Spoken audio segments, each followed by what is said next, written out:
Metallica, the hot new heavy metal band from LA. And let's have them start with their name and what they do in the band. And let's start with you. James Hetfield, rhythm guitar and vocals. Lars Ulrich, drums and bongs. Dave Mustaine, lead guitar. Cliff Burton, bass guitar. Do it loud, do it fast, and do it yourself. That's the new metal motto of Metallica, a band that after a decade of hard work and sonic enterprise truly rules. The band's story begins back in the spring of 1981. Glam was still king on the LA scene, but Danish-born drummer Lars Ulrich was looking to start a very different sort of band. Fortunately, a singer and guitarist named James Hetfield and his friend Hugh Tanner were looking for a drummer. We met up with him in a little room. I think it was Irvine, California. And he had this drum kit that was kind of like the Muppet kit, you know? It was not a real kit or something. It had about 10 different colors on it, and he had one cymbal that every time he'd hit it, it would fall over and we'd have to stop. Nothing came of that initial encounter, but Ulrich did later get an offer to do a track for a metal compilation album. He had no band, but he remembered his meeting with James Hetfield. Lars had called me back, got a hold of me and said he knew this guy, Brian Slagle, who was putting together this compilation album called Metal Massacre. Me and James, wrote this song together called Hit the Lights. The review in some of the magazines in Europe said this was the worst sounding song the guy had ever heard. It was the worst recording that this guy had ever heard on an album. We tried to recruit other guitar players. Our bass player Ron, who I was living with, was in the band for quite a while. We tried all kinds of different guys, local, from beach bums to Hollywood rockers. One day, I'm sitting in my house and the phone rings and this guy just gets on the phone and says, hey, I got all this equipment and blah, blah, blah, just motor mouthing off, and I got my own photographer and I got my own driver and I'm like going, huh? And it turned out this was this guy named Dave Mustaine. What Metallica actually did was you watched four guys get together, these mad nuclear physicists or whatever, and we kind of spilled some chemicals into a drum and boom, here you go. Speed metal defined. With its initial lineup complete, Metallica started clubbing around LA in March of 1982, pounding out covers by such underground British metal bands as Sweet Savage and Blitzkrieg. Then the band whipped up 7 original songs for a demo tape to circulate, the now near-legendary No Life Till Leather. I would send 5 tapes out, and those 5 guys would, copy them and send them to, 5 other guys, and those 5, it would just spread like wildfire. And within a couple of months, the whole underground around the country and also in Europe just knew about Metallica. Metallica's first lineup seemed stable, but something was missing, and Ulrich and Hetfield realized what it was when they caught a band called Trauma at the Whiskey in Los Angeles one night and were knocked out by the group's bassist, Cliff Burton. He just had this stage presence and this visual thing about him that was just incredible. You couldn't tell what he was playing, but we looked a little closer and it was the bass guitar, and he had these wild noises coming out of it, and his head wouldn't stop. It was on a swivel, We pretty much knew he was our kind of guy. After 3 months of wooing and the band's agreement to move up to San Francisco, Cliff Burton agreed to become Metallica's new bassist. Soon after, the group got a phone call from New York from a man named John Zazula, or Johnny Z. He'd heard their tape, and he wanted them to relocate to the East Coast and record for a new label he was starting called Megaforce. We hopped in this U-Haul with all the gear. We were sleeping in the back on the way, drove straight there. We kind of found out on the road how Dave was, which was he had a few drinks and got a little out of control, towards our friends and us, which was not gonna work. We were, real into the family kind of vibe, and if it wasn't, we didn't need anything screwing it up. So the first thing when we met Johnny Z was, hi, we're here. You want to get rid of our guitar player? My feelings were hurt, and, I still think of them all the time. It's been kind of hard for me getting to the point where I can accept all of that because, there was a lot of jealousy and a lot of me dealing with what was going on in my head, watching these guys achieve this stellar position in the industry that I'm still working in. The decision to dump Dave Mustaine from the Metallica lineup immediately created a major problem, finding a wildly talented replacement. Fortunately, the band was already aware of another San Francisco Bay Area band called Exodus and its remarkable guitarist, Kirk Hammett. I was in the band almost instantly, and a week later we were gigging all over the place and living this this subterranean lifestyle. We had to live in this, it's called the Music Building. It was in Jamaica, Queens. Other bands would come in and rehearse there and go home, you know, and sleep in a nice little bed. And you weren't even supposed to, you know, be there past midnight or whatever. But we knew all the people there. We were sleeping on, you know, the corners and, you know, packing material, how our amps got there, you know. Band in the next room over was Anthrax. And they felt sorry for us. So they gave us a toaster oven and a refrigerator.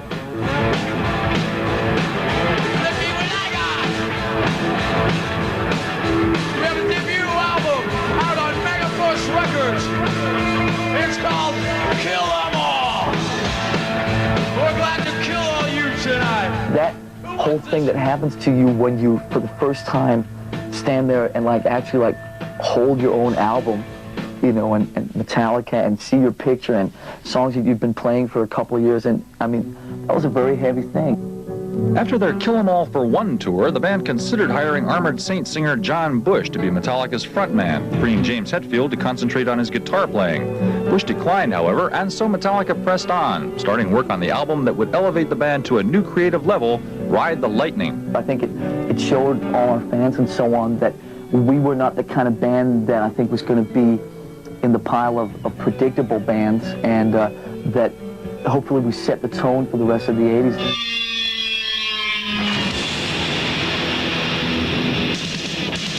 Us doing what we do, let's keep it that way. Bring the music more across instead of the look. Not try and hide anything.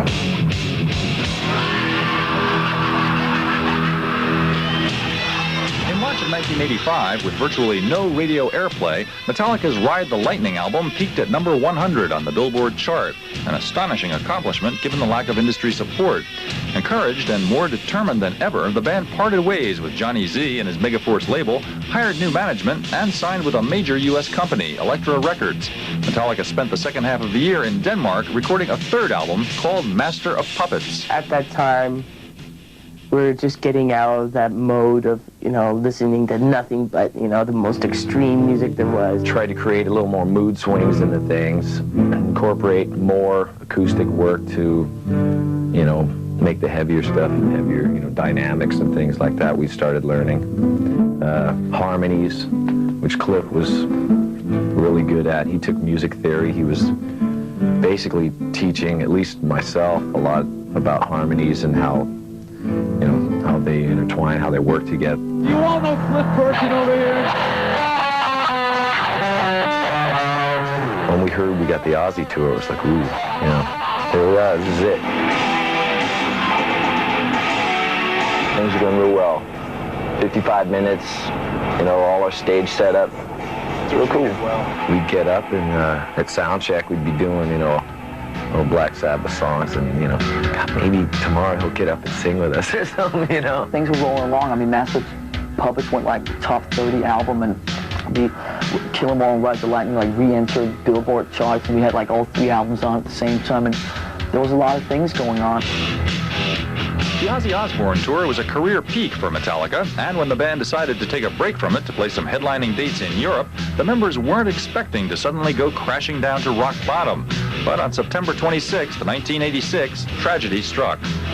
I couldn't sleep on the bus in this top bunk. It was too drafty, and my throat, you know, was getting screwed up. So I'd always go sleep in the back lounge. We couldn't get it all together. We were arguing with each other and saying, well, you know, I want your bunk, well, I want your bunk, blah, blah, blah.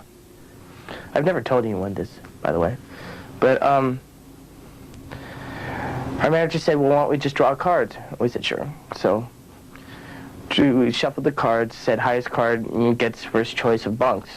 So, you know, I reached for a card, and I picked two of hearts. Cliff reaches for a card, he gets ace of spades. You know, James gets a card, Lars gets a card. So Cliff has first choice of bunks. So he says, I want your bunk, Kirk. I go, fine, you know. So he gets my bunk. I end up with a bunk in the front of the bus, which was like not as good. And that night the accident happened, and it was a horrible thing because, you know, Cliff was in my former bunk. What happened that night was that the driver supposedly hit a patch of ice and the bus skidded. It shattered the windows and Cliff got thrown out of the bus and the bus landed on top of him. And when it actually happened, I got thrown out of my bunk and knocked unconscious for like 3 or 4 seconds. And when I came to, I heard everyone screaming, but I didn't hear Cliff. And I instantly knew something was wrong because I didn't hear him. And I got out of the top of the bus because there's an emergency hatch at the very top of the bus. And I turned around and there was Cliff. And I just said, oh my God. And I walked away and I was in absolute shock. And I was delirious. I was in shock. I was hysterical. Everyone was screaming and crying. It was too unreal to just deal with. It was like, you know, this doctor came into the room that I was in the hospital and told me that our bass player had died, and it was just too unreal.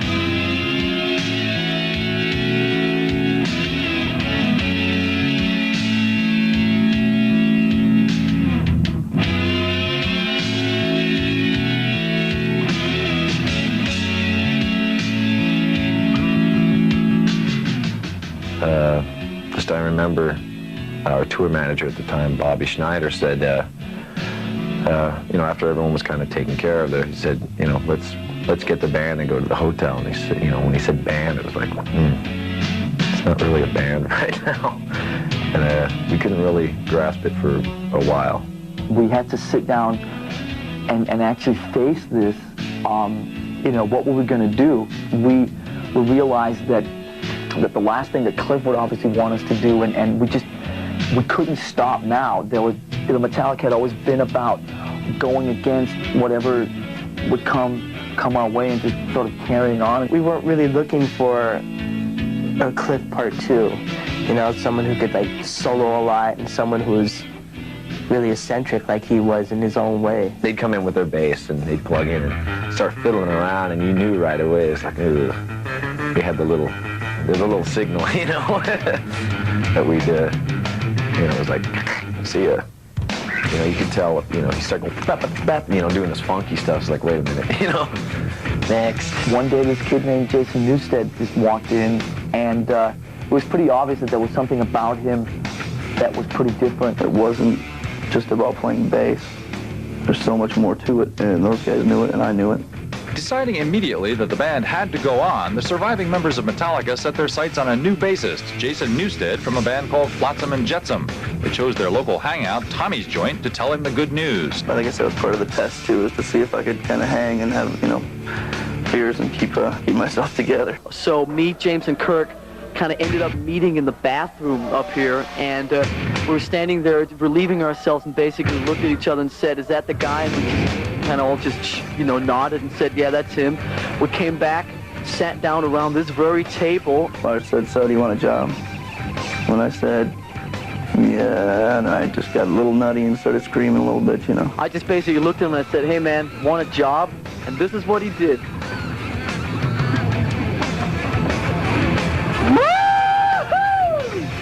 Scared everybody out of the establishment. and then we thought twice about this. I knew there was going to be tests, and I knew that people were going to be messing with me here, messing with me there, trying to figure out if I was going to be the right guy for the job.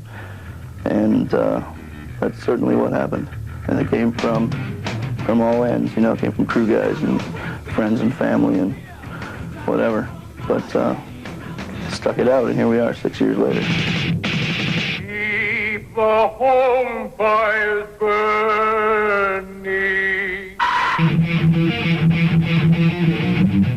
11 days after Jason Newsted officially became Metallica's new bassist, the band embarked on its first tour of Japan. Next came an EP of cover tunes, Garage Days Revisited, and then the group started work on its next album, And Justice for All, a collection of very extended tracks that would eventually become Metallica's first top 10 hit and spawn its first music video. It is impossible for a decerebrated individual to experience pain, pleasure, memory, dreams, or thought of any kind. This young man will be as unfeeling, as unthinking as the dead until the day he joins them. We really realized that you could use the medium of video to do a creative thing just as much as records or anything else. And right then I knew that we definitely entered into the video age just like everybody else had 10 years before us.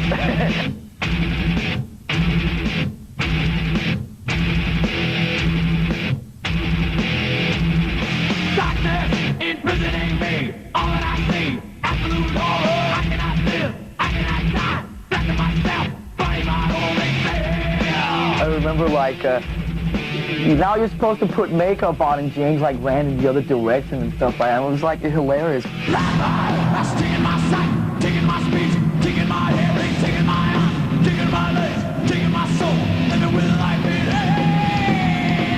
And Justice for All was nominated for a Grammy Award, and Metallica itself became the first metal band to play at the awards show. Unfortunately, in a now notorious incident, the group lost the Best Metal Band award to Jethro Tull of all acts. The band soldiered on, though, winding up a tour, taking a 9-month break, and then starting work on a collection of surprisingly shorter songs produced by hard rock veteran Bob Rock that would become the biggest Metallica album to date. We're taking those 10-minute mini epics and that whole progressive side just about as far as it could go. Concentrated more on just one riff through the whole song, which was just as challenging instead of trying to jam 100 riffs into one song. The first song that we wrote was Enter Sandman, and it was that really set the kind of tone and the course for the new album, because it did prove to us that for the first time we could actually write a short song, a simple song. Even the packaging of the album is a bit more simplistic. It's none more black.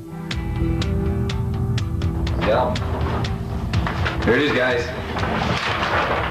You saw it here first, huh? None more. Exciting, huh? I think we've reached a different level now with this record, definitely. It just shows that Metallica has more to offer than just going fast all the time and 240 beats every song and just blasting your brains out. I really wanted to come in as a drummer and try and really lay back and get kind of a groove thing happening.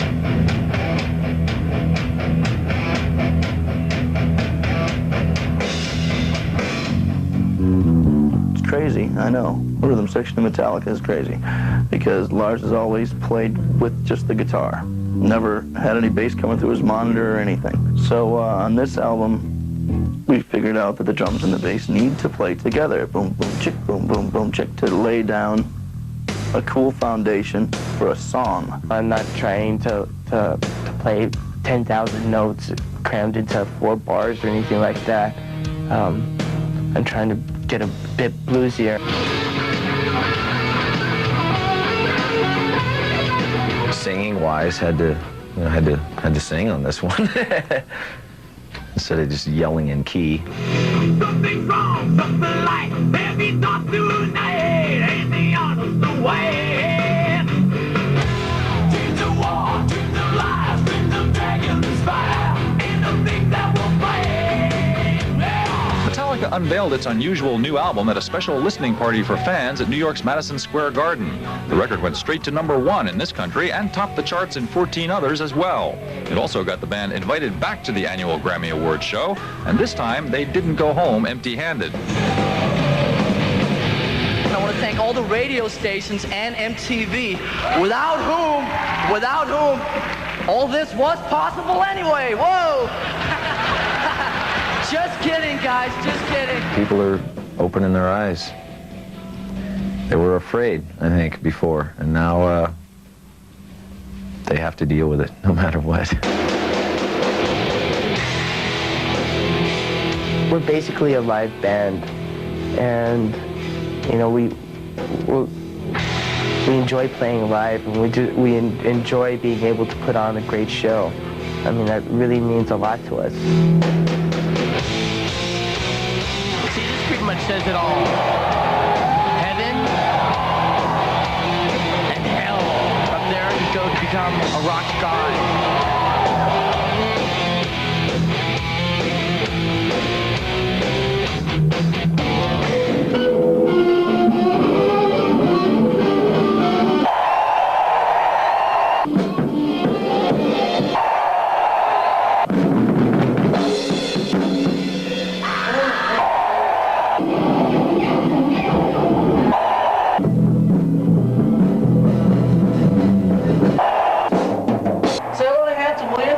Absolutely. Hey, Hampton, how you feeling tonight? Okay? GA, man. GA, you know what that means, don't you? Yeah. Go away from him. We'll be out very soon, so ready to kick some ass here.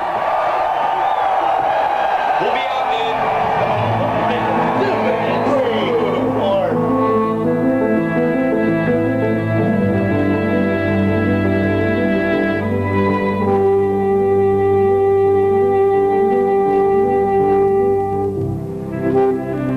Once the lights go down and the intro music starts, there's no kind of really reality.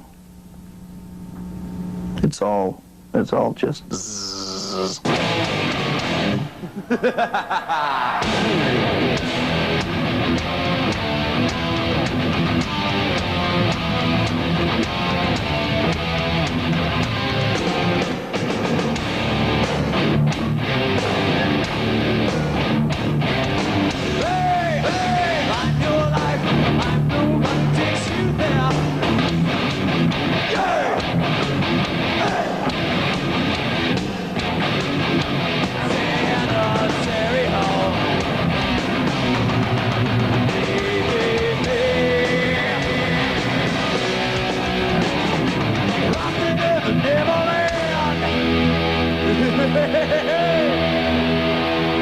The fans know the integrity is there.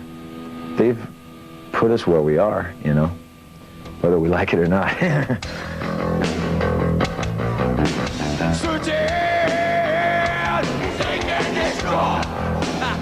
Metallica, it's my life, and I could not ever picture doing this with anybody else or another band name. And I think that the day Metallica sits down and says, okay, you know, no more, let's give this a respectful ending, I'm just going to do something else. I mean, it changed everything in my life, of course, you know. It was like, it was a dream for me to be able to even get into this band. So, I mean, it means everything. It means everything. It means a lot to me to know that I haven't sold my soul to do it either. You know, I've stuck to what I've believed in, as well as, you know, the other three guys, and we've done it in a very honest way. There's no doubt that we've grown up as a family in the band and learned a lot of things from each other and together. And there's no way I would change it for anything. So close, no matter how far. Couldn't be much more from the heart. Forever trusting who you are. And nothing else matters. Never open myself this way. Did we start something new? Have somebody else answer that, but